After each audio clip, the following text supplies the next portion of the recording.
What's going on, guys? Welcome back to the Football Capital, and we are back for another review of the World Cup round of 16, done and dusted.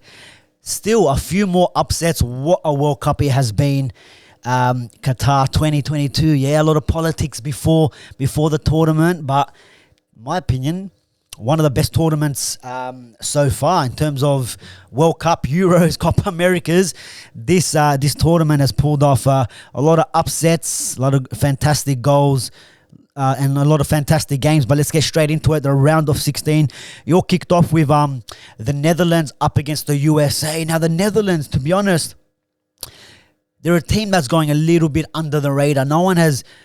A lot of people actually picked them to be maybe a little bit of a dark horse, but in terms of who's left, no one's really been talking about the Netherlands. They've been going about their business. I wouldn't say they've been playing the best football, but they're getting the job done. A bit of exciting football as well at times. But it'll be interesting to see how they go in that next game. But they played the USA, 3-1 victory there. The USA, Pulisic, opening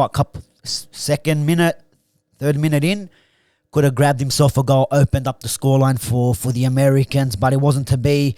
Memphis, 10th minute, Dumfries whips in a ball across the field, and Memphis Depay gets his first goal, I think that is, of the tournament, and he puts the Netherlands up 1-0. They get another goal, Daley Blind right on half-time, to make it 2-0. The USA came back into the second half. They did grab one goal, but towards the end there, Dumfries, I think it was Blind to Dumfries, and in the first half was Dumfries to Blind to get his goal, and left back to right back to left back, getting the job done. And look, to be honest, the Netherlands now go into that game against Argentina, and they could cause an upset. And that could be one of the biggest upsets of the tournament, because obviously Lionel Messi and Argentina, one of the favourites there. So it'll be interesting to see what happens now in that quarterfinal game against the Netherlands. Can they keep performing? Can they keep getting the goals? Cody Gakpo, he's been scoring for him. We've seen in the past games, De Jong has been getting on the score sheet. So not doing too bad and not conceding too many goals. I think they're the only team that hasn't lost. Maybe with England as well. I know, look, France, Portugal, and I know they're already through in that last game, but in the grand scheme of things, they still haven't lost a game in the World Cup. Only one draw. I think it's just only them and England in the teams that even Brazil have lost one. So yeah, the Netherlands, can they go all the way? Can they knock off Argentina and then tee up a game with either Croatia or Brazil? And we'll get into that next game. They play Argentina, and Argentina caused the upset. That's one of the upset of the tournament. Argentina beating Australia there 2-1. Look, going into this game, I think, predictions with our heart, we're saying the Aussies could do it. They could maybe, take it to extra time, get one of them lucky winners that we've seen some of the other countries do. Like you saw Costa Rica against Japan, one shot, one goal.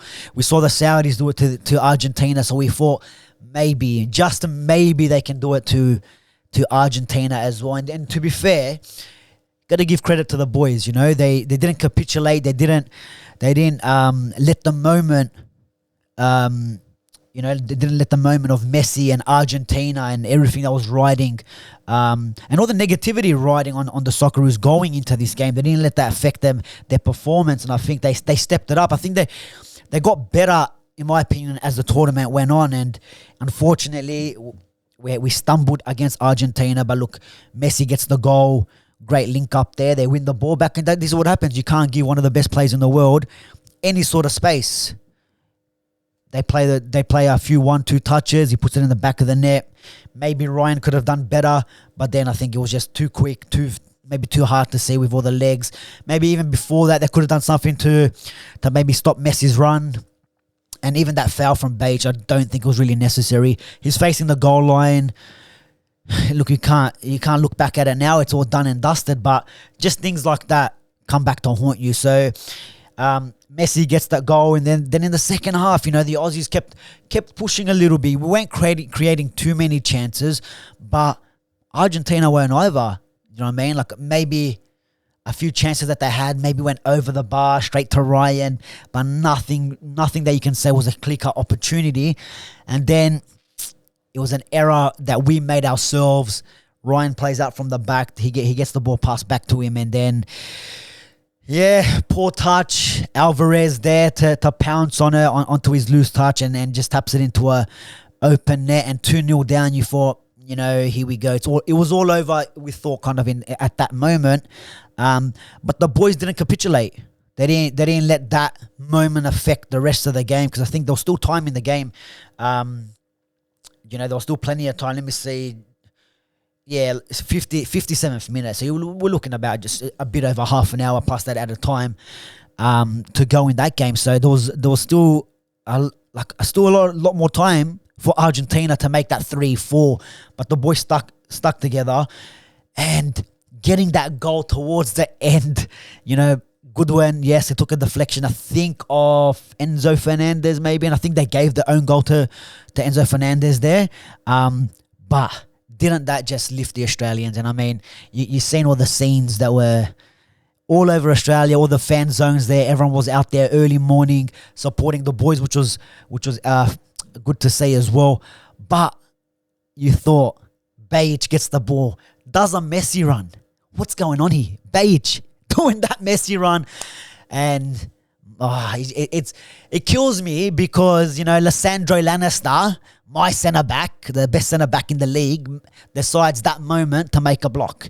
You know what I mean? That could have been 2-2, and then you never know from there what could have happened.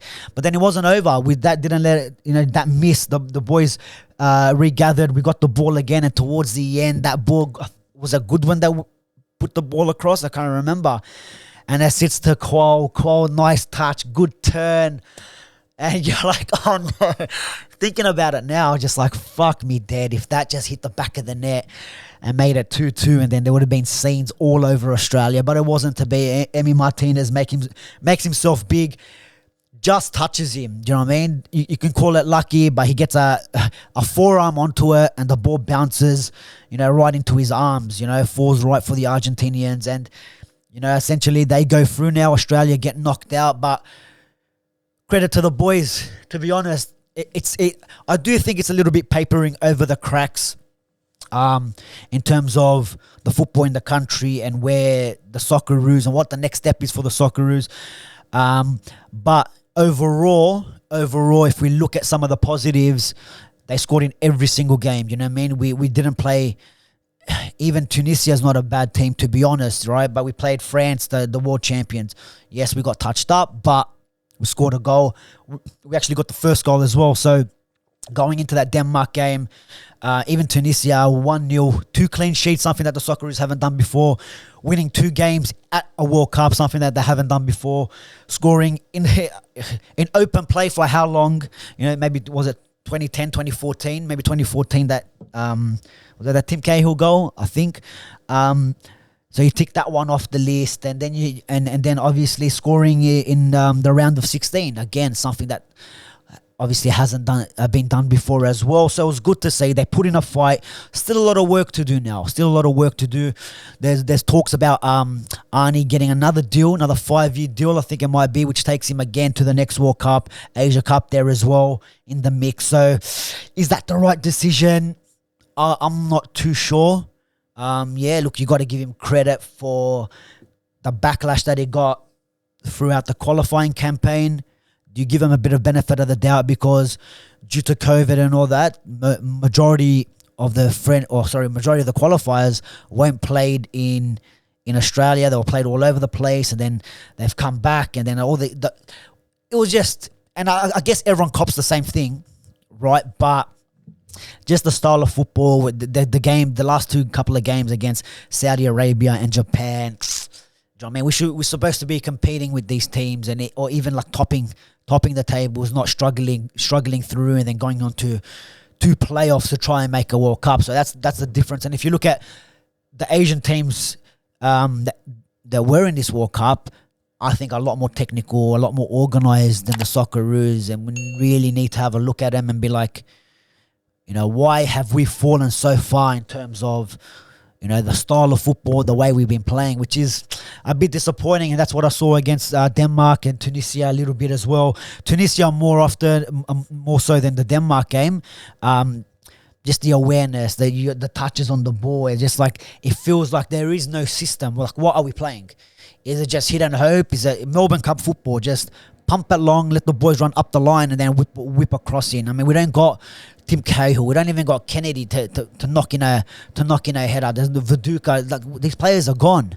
These players are gone. So something needs to change. Is Arnie the right guy? I'm not too sure. If he stays, obviously we've got to back him. We've got to back the boys, and we've got to go on to the next tournament, and hopefully the football side of things kind of fixes up a little bit, because we really can't be going onto every single tournament and saying, "Oh, proud. We're proud that they achieved a goal." Like, we can't be that country anymore. They just we scored a goal, and we should be happy with that. I think we shouldn't really accept that as Australians to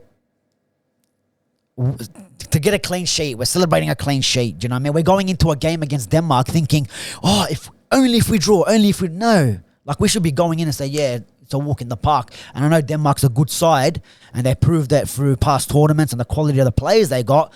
But I think the levels of the Socceroos needs to step up now. Like I was saying, you look at Japan, you look at Korea. The technical football that they play is just a little bit unbelievable. And I think Japan, I know they got knocked out, but I think they've been probably my outstanding team of the tournament to watch. Unfortunately, didn't get the result, but it is what it is there. So the Socceroos, Australia getting knocked out. But yeah, well done to the boys. I think they made everyone proud in a sense. But we got to bounce back from this, and we got to kick on. Moving on, the next day we had France 3, Poland 1, and I think that was a little bit expected. Poland probably one of the worst teams as well in the tournament. And look, to go back to the Socceroos for a second, we're probably coming into this one of the worst ranked teams in the tournament, and I think we played a lot better than some of the other countries. I thought we did better than we played better than Poland. I thought we played better than, even, to be honest, Belgium at times. That was that was like a capitulation from them. So there was a lot of countries that I think we definitely played better than Qatar. Do you know what I mean? Maybe even better than Uruguay. We got more points than half all these countries probably combined. Germany, we got more points than them. We got the same points as well as France in the group. So look, it's not all doom and gloom, but yeah, Poland for me in this one, horrible. I think lucky maybe to get through by goal difference, was it, onto the next round. But France, look, did what they had to do. Giroud breaking the record, Mbappe getting the goals. I know everyone's kind of talking about Mbappe as maybe the best player in the tournament. I know he's got 5 goals, fantastic goals as well. But I think Griezmann's the player for them. Every time I watch that French side play, and Griezmann just pulling all the strings, the balls that he's playing in, the crosses, the assists and all that. I think, in my opinion, he's probably France's most outstanding player in the tournament so far. So I know Mbappe is getting all the glory because he's scoring all the goals, but Griezmann, someone to watch going into the next couple of games, especially against England, and then if they go through, it's either Portugal or Morocco there. But France doing the job. They're looking possibly the team to beat. Like we always mention it, they're coming into this tournament with all these injuries. But hey, no problem whatsoever. Lewandowski getting that penalty right at the end, which is probably his last goal in a World Cup. He'll probably still stick around for Poland the next. Maybe you'll see him in the Euros, but maybe not the next World Cup. And then after that, we had England and Senegal. Bit of a cagey start, bit of a boring start in my opinion, to begin that one. I mean, I think the first chance came from Senegal in about the 30th minute, 37th minute, maybe towards the end of the first half. But then the second half, I think they did step it up a bit. England, they got the goals, Jude Bellingham linking up with Henderson. That was a decision that everyone looked at in that starting lineup and said, Henderson's in the squad. Gareth Southgate here, but it's worked out for him. You got to give him credit. Harry Kane, Phil Foden there linking up, getting that goal, and then Saka and I think Foden there. Saka getting the goal. Another great ball by Foden. So they like a few of these players having decent tournaments. You know, Phil Foden stepping up. But it's going to be interesting to see what they do now against France, because does Southgate go with the same formation? Does he put three in the back, throw in Kyle Walker and try stop Mbappe, or you know what? Does he keep it the same lineup? I think Rashford might have to come in, because I don't see Phil Foden, I don't see Saka running in behind, and I think there's an opportunity to catch France on the counter by just putting balls over the top and let someone like Rashford run in behind and maybe create some opportunities. Possibly Sterling doesn't do it much, but he can be a player there. If you play Sterling like you did in the Euros with Kane close to him, where Kane can drag out the players and Sterling can take up them half spaces and get in between them lines and get around their defenders, just like in their Euros. He hasn't really been playing much in the World Cup, but you never know, that could be an option, especially up against France, which is going to be the biggest task. This is going to be England's biggest task so far, and France as well. It's going to be their biggest task, because the teams that they've kind of played along the way, you kind of expected them to get the result, you know what I mean? So that's that for England. We had Japan and Croatia. Croatia getting through on penalties, the first penalty shootout of the tournament, getting the job done there. Japan, it was a bit upsetting. I thought they were the better team. And Croatia, a lot of my inbox is a little bit flooded about the Croatian fans saying, questioning my predictions. You know, I didn't pick them to get out of the group. I actually picked them to come last in the group. So that's kind of a little bit backfired. But they always find a way, Croatia. They find a way. They don't play the best football. I don't think they have been the best so far. I think out of the teams that are left, they're probably, if you were to rank performance-wise, they're probably, out of the 8 that's left now, they're probably ranked right at the bottom for me in terms of performance. But, you know, they still got a few quality players there, Modric, Perisic, that can get the job done. Japan getting that goal. And then after that, there was a few chances. They had one where their keepers made a fantastic save. Modric with a chance as well from far out. Keeper makes a save as well. And then he goes, extra time and then penalties, and Croatia get the job done. Poor penalties from Japan, in my opinion. Croatia just stepping it up. And even Croatia's goal, to be honest, to make it 1-1, Perisic, almost 18-yard box header from one of the smallest guys on the field. But Croatia get the job done. They get the job done, and they play Brazil, because Brazil did a number on South Korea as well. 4-1 to the Brazilians. The samba football is back. The dancers are back. Yeah, so let's have a chat. Let's have a chat about this, yeah? Because everyone's complaining about, why are they dancing? It's 4-1, it's 3-1. Look at the opposition. All these pundits, and even Roy Keane and Jason Cundy from TalkSport. All the people that think that the Brazil team shouldn't dance, or people shouldn't dance or celebrate a goal because of the opponent they're versing. Mate, you guys couldn't bust a move if your life depended on it. You probably pop out a hip, probably pop out a shoulder, hip replacement FCs. This is why you guys are getting upset, because you got no grooves, you got no samba, you got no moves, mate. That's the thing. Don't be upset. Do not be upset. We had Lewandowski's fist pumping 98th minute penalty when they're losing. Is that all right too? I mean, no one's saying anything about Peter Crouch back in the day, robot dancing, or Cahill doing. We need to bring back these organised, celebrations. Remember the row back in the days? I don't know what World Cup it was. I'm probably showing my age, but the bit of the rowing through the 18-yard box, the one where he's knighting him, take the corner flag out. Mate, we love celebrations, yeah. The little what's that? Richarlison, little penguin, whatever he does, little chicken dance, whatever it might be. We love these celebrations. This is what makes football. And the people that are saying they need to stop dancing. And look, you know what it is as well. Like, people need to realize that it's like even one of the pundits, they said, it's equivalent to maybe a Man United or a Manchester City or a Liverpool or Chelsea versus a League One, League Two team. It's disrespectful to dance because it's Korea. Hold on a minute. What's more disrespectful is you saying that Korea is worse than a League One or League Two team. They're international, they're on the world stage.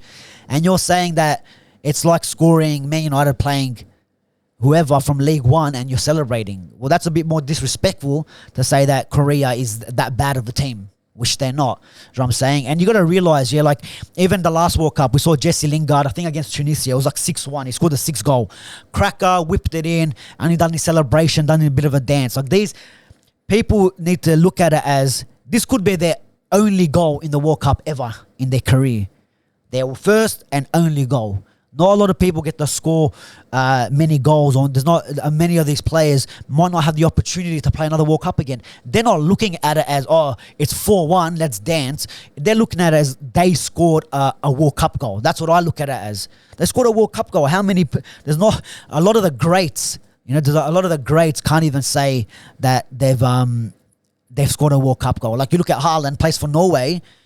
There could be a possibility Norway don't make a World Cup while Haaland's still playing.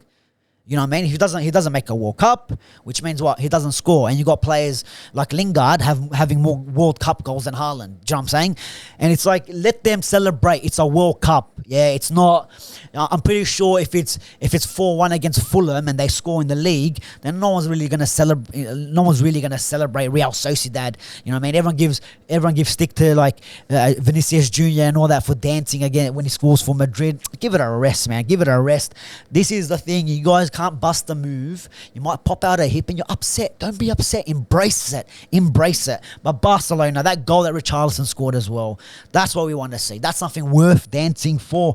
And you know what? I hope Brazil go all the way, dance through every single team, dance at every single goal. They got the coach involved. That's what we like to see. That's what we like to see. Do you know what I'm saying? So Brazil getting the job done. Neymar with the penalty. He's come back in. He set up the first one for Vinicius Junior. Fantastic goal there. And it was like 4-0 first half. It was done and dusted by then. It was a bit of a pumping. I had to watch the second half on our OnlyFans. Because it was getting really bad, this one. Yeah. But that was it there. Brazil go through. The next day, Morocco knocking out Spain. Morocco getting the job done. I kind of predicted it in a way. I said I'd like to see them win. I'd like to see them knock out Spain because I can't stand Spain. Their football, horrible. No one cares about the tiki-taka, having possession and doing nothing with it. Pretty boring, in my opinion. Pretty boring. It's like literally friend zone football. Yeah, 100% possession, 0 penetration. Yeah, you have all the chances to score, but you can't stick it in. That's literally what Spain were, and that's another thing. They got no one up front. Like Morata sat this one out. I mean, you're talking about killer, someone that can put the ball in the back of the net. They don't really have them players anymore. David Villa back in the day, Torres. You had Diego Costa. Players like that can you get the ball to them and they put it in the back of the net. They don't really have that now. So this million% possession.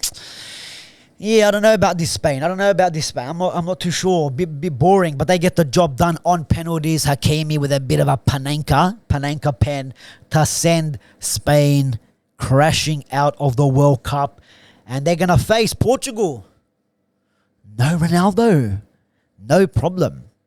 No Ronaldo even performing better, to be honest. I mean, are we going to see another video with Piers Morgan, Cristiano? The Portuguese manager has no respect. Santos has no respect for me. Shut the fuck up.